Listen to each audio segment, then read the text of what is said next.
যে অন্যকে ঠকায় সে মনে করে যে আমি পণ্ডিত, সেজন্য সে কনফিডেন্সে সে অন্যকে বোকা বানাতে পারে।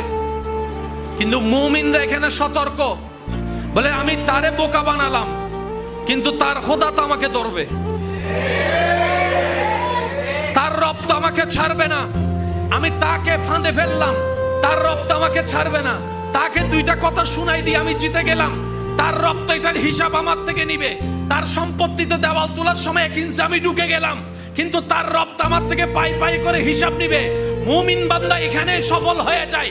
তারা বলে যে 2 দিনের দুনিয়া, সকাল তো সন্ধ্যা হবে, সন্ধ্যা হলেই তো রাত হয়ে যাবে, শনিবার তো রবিবার হবে, রবিবার গিয়ে তো বৃহস্পতিবার হবে, বৃহস্পতিবার তো শেষ হয়ে শুক্রবারের আজান তো শোনা যাবে, ধরে রাখা তো যাবে না।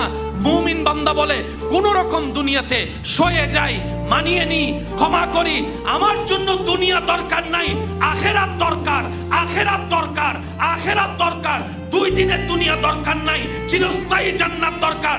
যারা বলে এই কথা, রব বলে যে জান্নাত চাইবে, আমি রবকে খুশি করতে চাইবে, আমি তাকে দুনিয়ার থেকেও মাহরুম করব না, দুনিয়াও দিব, আখিরাতও দিব। ফিদ দুনিয়া হাসানাতাও ওয়া ফিল আখিরাতি হাসানা। চিৎকার দিয়ে বলেন সুবহানাল্লাহ।